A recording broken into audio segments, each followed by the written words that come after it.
the left in the modern instance is completely okay with dehumanizing people broadly, but especially their opponents. I mean, we saw it with you and your son, following the State of the Union, where they just saw a joke, like a joke they could make. Like, they don't take anything seriously. It's cool not to care about anything.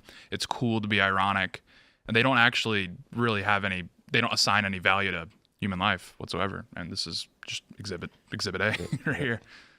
Yeah. Which you want to tell us about your district that you're running in? District 18, Houston. That's one of the ones that they were called gerrymandering. Mm-hmm. But I didn't see the problem in them, redistricting the whole area. I mean, 18th district, it has over 500,000 people. God only give you 2 ears, 2 eyes, and 1 mouth. How can you sit there and take on the concerns of even 10% of 500,000 people? Yeah. So it only makes sense to break it up. But this is the first time that it's actually going to be able to change hands, so as to say, from Democrat to Republican, because they've been holding it since, the Dems have been holding it since 73. So this is the first time, so they're losing their mind right now. Well, Dems have had control of your district in 73? 1973. It must be a paradise. You guys got flying cars yet? Right. Yeah, right. You got all the Walgreens and CVS leaving, prostitution everywhere. Wow. Now they're finding bodies, all that. They've had 22 bodies that they found within the last 6 weeks. What? Yes. How many? 22 bodies. Holy. And the mayor, I don't know what his problem is. Of course, he's Democrat, and he's swearing up and that it's not a serial killer. I said, dude, there's no way all of a sudden you don't have a serial killer. Wow, man, that's dark. Yeah, it's a lot going on. It's a lot of evil stuff happening in the world. And it's scary because I was talking to my wife earlier about this. Because of this like mind virus, whatever you want to call it. I know that Elon calls it the woke mind virus, and he's referring to wokeness, but there's something else. It's like a zombie virus that makes someone violent and dangerous that is spreading.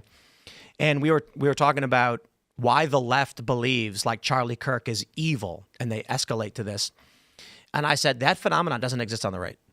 Yeah. It's don't get me wrong, it does to a small degree, but it's like I said, it's 80-20, 20-80. 80% of people on the right know exactly why they dislike a leftist or a liberal guy. 20% maybe just think, there's, adrenochrome or whatever's going on.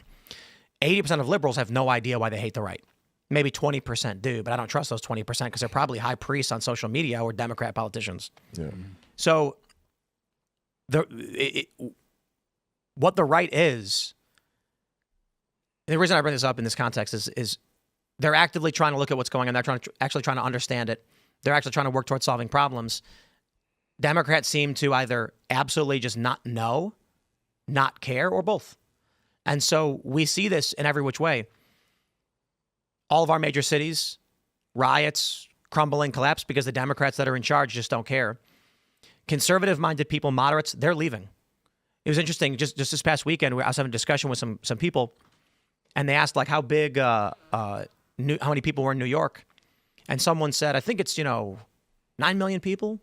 Someone said, I think it's 7. I looked it up and I'm like, it's actually decreased by, I think, around 800,000 or so people in the past 5 years, only just now starting to turn around. Mm-hmm. But who left? It's more conservative-minded individuals. What happens is that in these districts, Democrats then get entrenched power. And you get what you're talking about, 22 bodies in a month and a half. Yep. Yep. Criminals getting released. New York in the 70s, New York City in the 70s, totally bankrupt, asked the president for a bailout. He didn't do it the first time. He eventually did do it. But the mayor, I forget who the mayor was at the time, but he decided to raise taxes to like 15%. So 600,000 people, I think, left within that first few years after that. They were priced out. Plus the violence. Berkowitz was happening in the city. Arson was all over the place. I mean, they lost it's that's why I keep seeing like history repeating itself. However, it is different because of where we're at with the internet accelerating all this hatred. Yeah. Well, I mean, like you're talking about, like where Democrats, actually it's an advantage for them to drive people out of the state, Republicans out of the states, because that's how, like, for example, the last gubernatorial election in New York between Zeldin and Hochul, Zeldin lost by like 350,000 people, roughly. Yeah. That's how many people left the state and moved to Florida alone.